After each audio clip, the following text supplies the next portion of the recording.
Hello, it is a pleasure to have you here.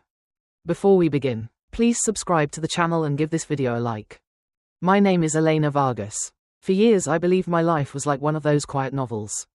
A simple story where love was enough to hold everything together. But now, when I look in the mirror, I no longer recognize the woman I once was. I am 35 years old.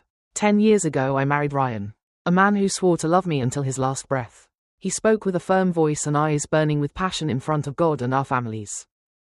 We chose a life without extravagance, a modest apartment on the outskirts of the city and Sunday afternoons filled with movies and shared laughter. I worked as an elementary school teacher. He worked at an insurance company. Together we built a routine that made me feel safe, protected, and loved. We were not rich and we had no great ambitions. Yet what united us felt strong, unbreakable, almost sacred. Today, however, remembering those days breaks something inside me, because I did not know that love could also hide poison. I always thought our marriage was stable, not perfect, but built on sincere foundations. We did not need jewels or exotic trips to be happy. With a homemade pizza and his hand over mine, the world seemed at peace. Ryan used to wake me with kisses on the forehead and prepare coffee before leaving for work. At night we talked about small things. The neighbor's dog, a new series, the price of oil. I believed that was real love. Constant, simple, and true. But a few weeks ago something began to twist. Almost imperceptible, like a cold draft slipping through a crack and slowly extinguishing the warmth without you noticing. Ryan no longer looked at me the way he used to. He no longer touched me the way he used to. He no longer spoke to me the way he used to. There was haste in his voice, a distance, a tone that made me feel out of place in my own home. He stopped asking about my day. When I spoke, his attention seemed elsewhere. I started wondering if I had done something wrong. Dinners became moments of discomfort where the cutlery made more noise than our voices. I served the food with a tense smile, trying to rescue something of us. But he barely ate and always had an excuse to retreat to his office. The laughter disappeared without saying goodbye, as if it had never existed. His eyes, which once undressed me with tenderness, now passed over me like a shadow. Sometimes the silence hurt more than any cruel word. When I finally gathered the courage to ask if everything was okay, if there was something I did not know, his answer was always the same. It's work. He said it without looking at me, without stopping what he was doing, as if I did not deserve more explanation. Each time he said it, I felt a part of me shrink a little more. I wanted to believe him. I needed to believe him, because accepting anything else would have opened a wound I was not yet ready to face. But his voice no longer sounded tired. It sounded empty. That was when I began to notice his sudden obsession with his phone. The device he used to leave forgotten in any corner of the house. Now he carried it even to the bathroom. He placed it under the pillow at night and kept it on silent. If it rang, he left the living room to answer as if I could not or should not hear. He never left it charging far away and even disabled the screen notifications. It became impossible not to feel he was hiding something. One day, unintentionally, I walked past while he was using the phone and saw him lock the screen with instinctive speed. Almost as if I were a thief. His expression changed. He tensed as if I had caught him in the middle of a crime.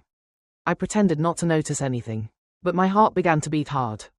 That reaction was not from someone just checking work emails.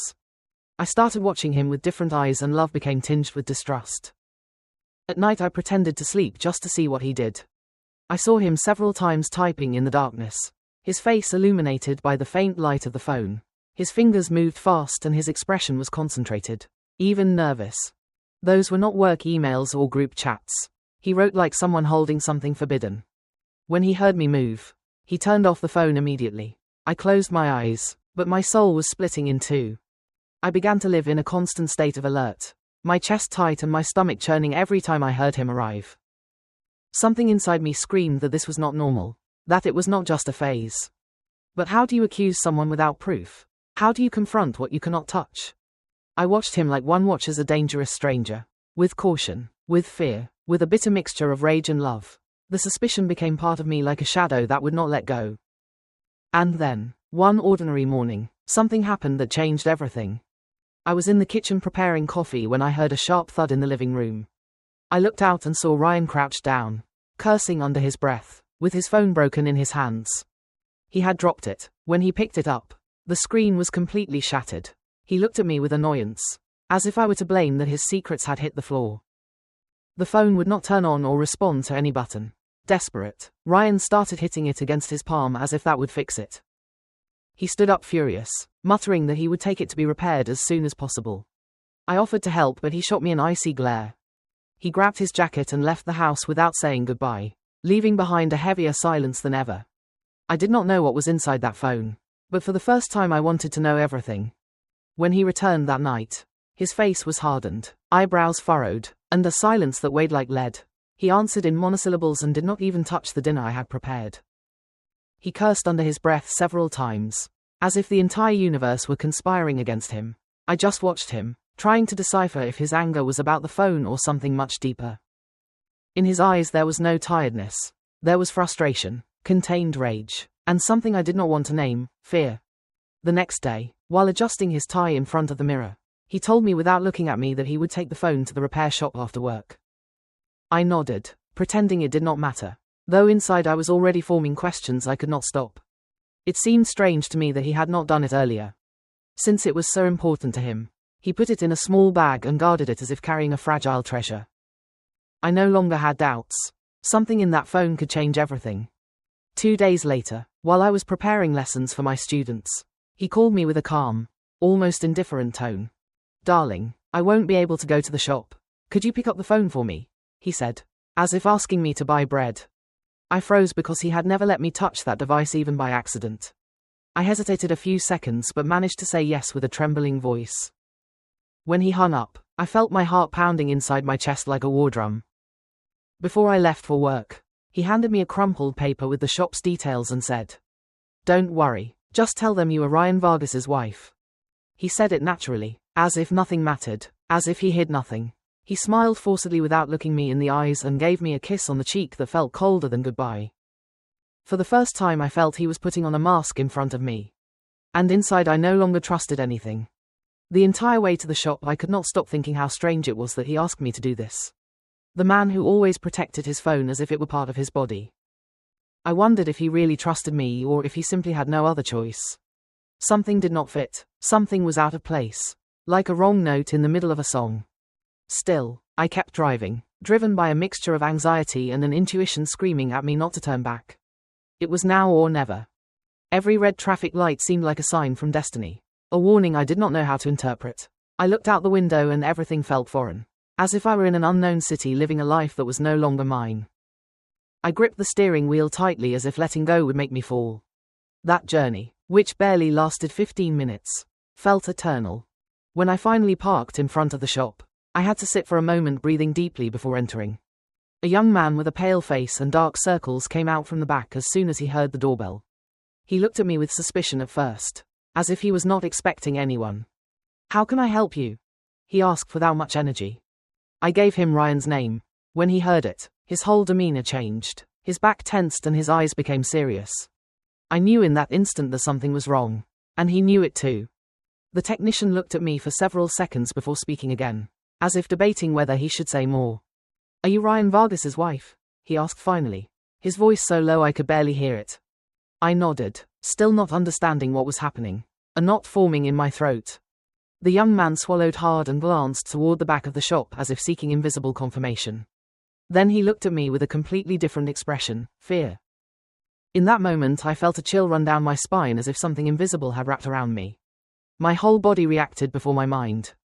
I knew with an inexplicable certainty that I was about to hear something terrible. My heart beat in my ears and my hands began to sweat. "Why are you so nervous?" I asked, trying to sound firm. He did not answer immediately. He only lowered his gaze and then, very slowly, told me, "Mom, cancel the cards, change the passwords, and get away immediately." That dry, blunt sentence hit my soul like a shot.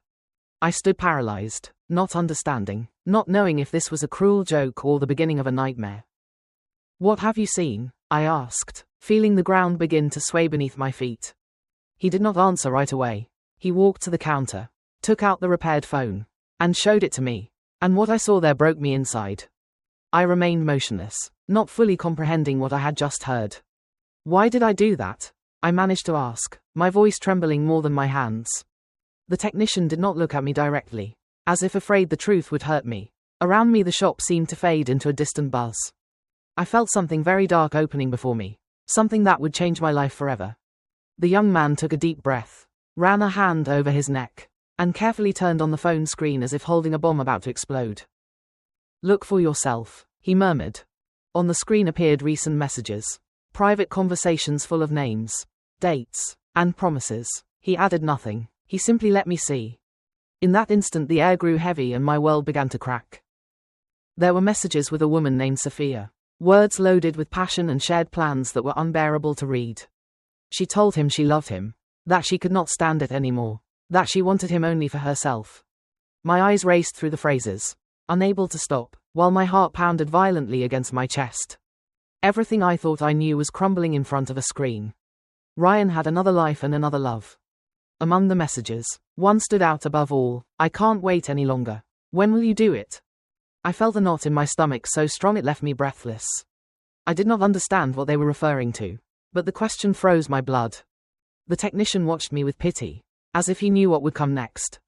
I kept sliding my finger, trembling, until I found Ryan's reply. Then I understood everything.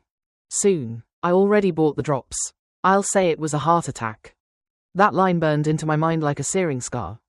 I covered my mouth, trying to contain a scream that never came out. My legs failed and I had to lean on the counter to keep from falling. The technician offered help, but I could only stare at the screen, unable to accept that the man I slept beside was planning to cause my death. I wanted to close my eyes, but the horror remained there. I felt my entire body trembling from my fingers to my voice. The floor seemed to move beneath my feet and I had to grip the edge of the counter. Everything spun around me, but in my head only one word echoed: heart attack. I wanted to think it was a mistake, a cruel joke, a conversation taken out of context. But fear leaves no room for lies. Fear recognizes truth even when it hurts. The technician continued checking the phone files. Among the images appeared a photo of a document. "Look at this," he said in a low voice. It was a newly purchased life insurance policy with my name clearly listed as beneficiary. I felt the air escape my lungs as I read it. Ryan had planned everything with sick precision: love, betrayal, and a tragic end in one single move. There it was, cold and undeniable: Elena Vargas, beneficiary of Ryan Vargas. I felt a mixture of revulsion and vertigo, as if my soul wanted to leave my body. This was not just an affair, it was a signed sentence. I was his investment, his exit plan, a number on paper. I never imagined my name, the same one he once said with tenderness, would become part of his plan to cause my death. At the bottom of the document the amount shone like an insult: $300,000. The technician explained the policy had been signed barely 2 months earlier. I remembered how Ryan had insisted we update our documents for security. Everything fit with sickening precision. He had planned it all while embracing me every night. In that moment I understood that if I did not leave immediately, it might be too late. The young man, seeing me pale with dry lips, offered me a glass of water that I could barely hold. My hands trembled so much the glass tinkled against my fingers. I took a sip and tasted the metallic flavor of fear on my tongue. I could not think clearly. I only wanted to run, disappear, erase every memory of that man. The technician looked at me with compassion, aware he had just saved a life without meaning to. With still trembling hands I took out my own phone and began photographing every conversation, every screenshot, every piece of evidence. Each click of the camera felt like a small victory against fear. I knew this was the first step to saving myself. When I finished, I could barely speak but managed to say thank you with a broken voice that hardly felt like mine. The young man nodded without seeking attention, conscious of the weight of what he had shared. I shook his hand and felt his agitated pulse, as human as my own. He looked at me with eyes full of compassion but also warning. In him I read that I should not waste another second. I left the shop without looking back, legs stiff and heart racing, fearing Ryan might appear at any moment. The cold air hit my face but I barely felt it. I was trapped in a thick fog of fear and urgency. I walked quickly, almost running to the car. I did not know where to go, only that I had to get away. The word, escape, was the only clear thing in my mind. I drove back trying to control the trembling in my hands, mentally reviewing every detail of the discovery. When I parked in front of the house, I took several deep breaths before daring to enter. Everything looked the same, as if nothing had happened. But I was no longer the same. I crossed the threshold with caution, fearing he might be there. The silence in the living room felt more threatening than ever. I left his repaired phone carefully on the table, as if it were a contaminated object. I wanted everything to seem normal so he would not suspect anything. I observed that device for a moment, knowing inside it hid his guilt and my salvation. It took all my strength not to throw it out the window or break it again. But prudence kept me calm. It was better to pretend nothing had changed. I went upstairs with my heart in my throat and began packing a suitcase without thinking too much. I could not spend another night in that house. Every shadow seemed a threat. I took only the essentials, some clothes, my documents, my phone, and the charger. I did not cry. I did not scream. I just moved quickly, guided by a strange calm. Sometimes survival does not shout. It acts. When I finished packing, I sat on the edge of the bed and listened. There was no noise, no footsteps, no voices, only the ticking of the clock marking the seconds, reminding me I had to leave now. In that silence I understood that love had died long before I knew it.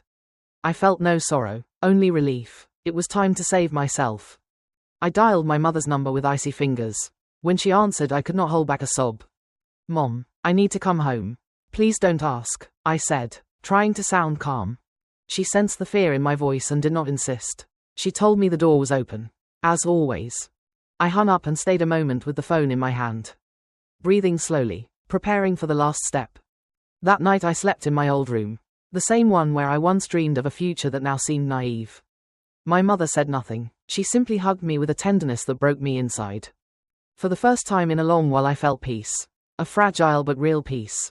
I knew I was not completely safe yet, but at least I was far from him. I closed my eyes and allowed myself to rest, even if only for a few hours. At dawn, without even eating breakfast, I dressed and went straight to the bank. Each step was an affirmation. I was alive and I wanted to stay that way.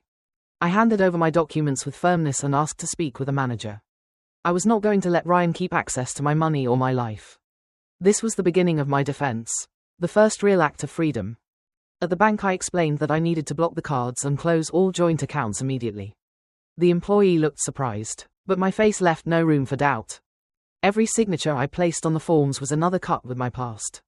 A line separating life from danger. I thought of Ryan and the rage he would feel when he discovered what I had done. I did not care. For the first time I was not afraid. After leaving the bank I went directly to the police station, holding the phone with the evidence as if carrying a foreign heart in my hands. I told the essential to the officer on duty, who led me to a separate room. My voice trembled, but I did not back down. I knew that if I stayed silent I would be handing over my destiny. And I had already learned that silence can destroy. In front of those who took my statement I showed the photos. The messages, the screenshots of the policy. I recounted everything. The drops, the insurance, the conversations with Sophia, the cold and meticulous plan. Each word left me like an electric discharge. They looked at me with disbelief and horror, but also with respect.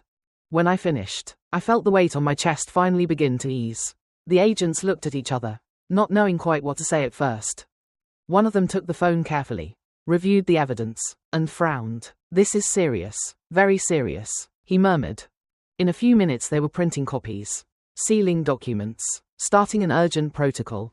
I watched everything from my seat with a clouded mind and one single certainty: I had done the right thing. That same afternoon they requested a protection order for me and a patrol car escorted me back to my mother's house. They explained that Ryan would be notified soon and that I must avoid any contact with him. Hearing his name sent a chill through me. I thanked silently for the safety net now surrounding me. For the first time in days I felt someone believed me and I had protection. The nights continued to be a battle against my own thoughts. Any noise made me jump. Any shadow looked like his figure. My mother tried to distract me, but I barely slept. I lived with the feeling that at any moment he would appear to finish what he had not been able to do. Fear is a guest that does not leave easily. 2 days later the police called. Ryan had been notified and, according to them, turned pale and speechless when informed of the complaint. He did not try to call me or appear at the house, which worried me even more. I knew his silence did not mean acceptance, but calculation. He was a man who could not stand losing control, and now his whole world was collapsing. A week later I learned he had left our apartment and moved in with his lover. A neighbor confirmed it cautiously. I felt no pain or rage, only a strange calm. It was like watching a door close slowly, without noise, but with a definitive echo. What was once a home was now only the stage of a lie. The authorities opened a case for the plot against my life and insurance fraud. They called me several times to expand my statement and deliver certified copies of the evidence. The agents worked quickly. They knew every day counted. Meanwhile I tried to rebuild my life. although the past still haunted me in dreams. I was not seeking justice for revenge, but for dignity. When they arrested Sophia, the woman denied everything at first, claiming the messages were manipulated. But the evidence was too clear and her face betrayed her. She tried to blame Ryan, then retracted, then cried. I watched the news from home with a knot in my stomach. It was strange to see their faces on television. Two people who had shared my bed, my days, my life, now stood as accused. Every screenshot, every saved message, every image of the contract became a key piece in the case. Experts confirmed there had been no manipulation and their validity was unquestionable before the judge. The phone, once a symbol of suspicion, was now my shield. Meanwhile, Ryan and Sophia sank deeper into contradictions. What they tried to hide in darkness now burned under the light of justice. The day of the trial arrived like a contained storm. I sat in the courtroom with my heart tight, surrounded by lawyers, officials, and curious glances. Ryan entered in handcuffs wearing the same shirt I had given him years ago. His empty eyes avoided mine. Sophia sat beside him, paler than I imagined. No one said my name out loud, but I felt it echoing in every corner of the court. After hours of statements, evidence read, and silences more eloquent than words, the judge rose to announce the decision. Everything stopped, even the air. Guilty, he said firmly, of conspiracy to cause harm and documentary fraud. A murmur ran through the room while Ryan clenched his teeth and Sophia collapsed in tears. I did not cry, I did not scream, I simply lowered my head and breathed for the first time without fear. 15 years in prison. That was the sentence that fell on the man I had once loved. The man I had trusted with my life. He showed not a single word of remorse, not a glance of apology, only coldness, as if he still believed he was right. Justice was slow, but it came like a purifying flame. I left the courtroom without looking back, determined never again to carry his shadow. When I crossed the door of the court building, I felt the weight crushing my chest dissolve little by little. It was not euphoria, it was a dense, silent relief, like waking from a long nightmare. I was finally truly alive. I walked along the sidewalk without direction, feeling the sun on my face as if for the first time. No one knew who I was and that finally made me free. Several days passed before I dared return to the repair shop. I wanted to thank the young man who, without seeking it, had saved my life. When he saw me enter, he took off his headphones and smiled shyly. I extended my hand with strength, with gratitude, with something that felt like affection. I don't know how to thank you for what you did, I said, and his answer will stay with me forever. Sometimes repairing a phone means repairing a destiny, he murmured as if unaware of the depth of his words. I laughed for the first time in a long while, a soft, liberating laugh without pain. He offered me a coffee. I declined kindly but stayed a couple of minutes longer. He asked nothing more. He understood that some wounds do not need to be explained. I left knowing I had found an angel in the most unexpected place. A few months later I decided to leave the city and start over in a sunny coastal town. It was not easy to pack up a life, but I did not want to carry anything that smelled of him. I rented a small apartment near the sea with large windows and white walls. There everything was different, the smells, the sounds, the sky. I promised myself that this time I would write the story. I found work in a neighborhood bookstore, one of those where silence speaks louder than words. The owner, a kind and solitary woman, welcomed me without questions. I spent my days among pages, stories, and hot coffee, feeling my soul return to its place. No one knew my past and I did not need to tell it. For the first time the present was enough. And then I met Andrew, a regular customer who came every week looking for history novels. He had a calm gaze, a measured voice, and the laugh that asked for no permission. We started talking about books. We continued sharing coffees and without realizing it I began to look forward to his visits. He asked nothing of me. He simply was there with a patience that healed. True love does not enter like a storm. It arrives like a breeze. With Andrew I learned that love does not always come from fire. Sometimes it blooms from shared silence and a gaze that demands nothing. I began to trust again, not because he asked, but because his presence returned me to calm. He showed me I did not need to fear being vulnerable, that the past did not define me. With every gesture he helped me rebuild brick by brick, and I finally allowed myself to love without pain. Together we built a simple home, without ghosts or lies, where the sound of laughter replaced the echo of fear. I learned to leave doors open without feeling threatened and to sleep without watching the clock. We placed plants on the terrace and new photos on the walls, filling the space with life. Andrew did not fill a void. He built something new with me, And that, after all, was the greatest victory. Sometimes when the phone rings in the middle of the night I still startle. There are wounds that do not close completely. They only settle in the body like silent scars. But I no longer run from them. I recognize them, I accept them, I embrace them. I learned that surviving is not forgetting, but continuing to live with what you have learned. And I have learned never again to let love blind me. Today I can say it with a firm voice and a peaceful soul.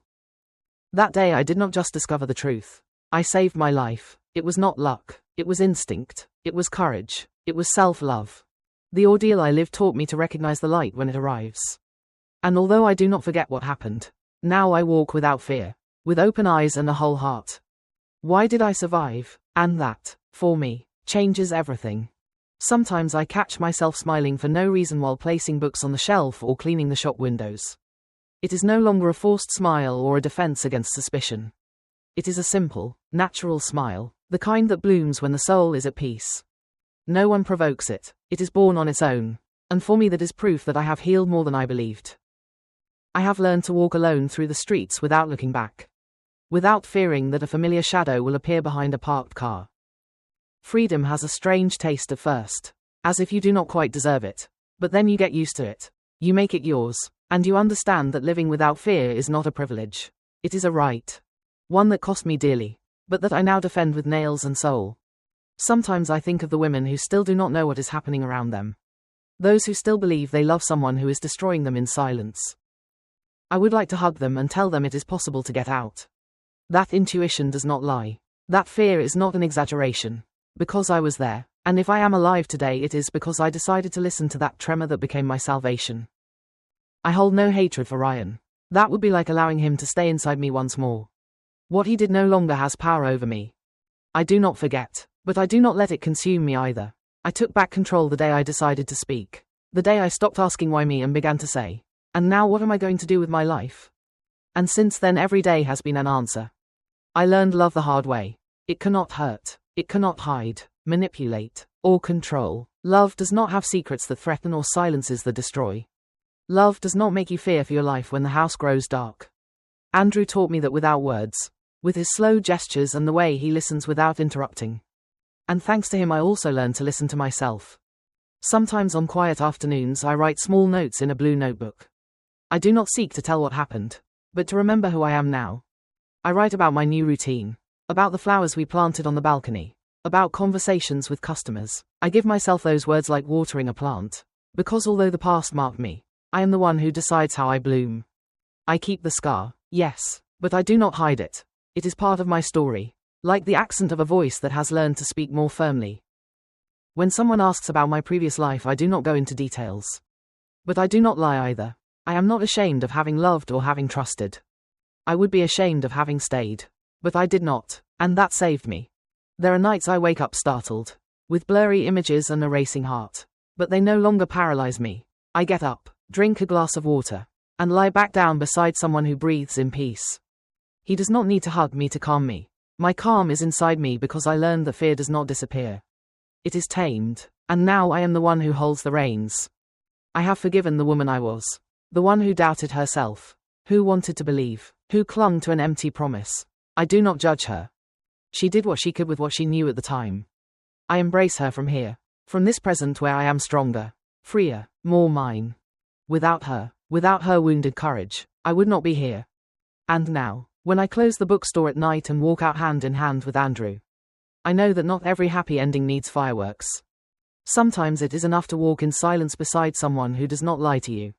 Sometimes it is enough to know you came home and no one wants to see you disappear.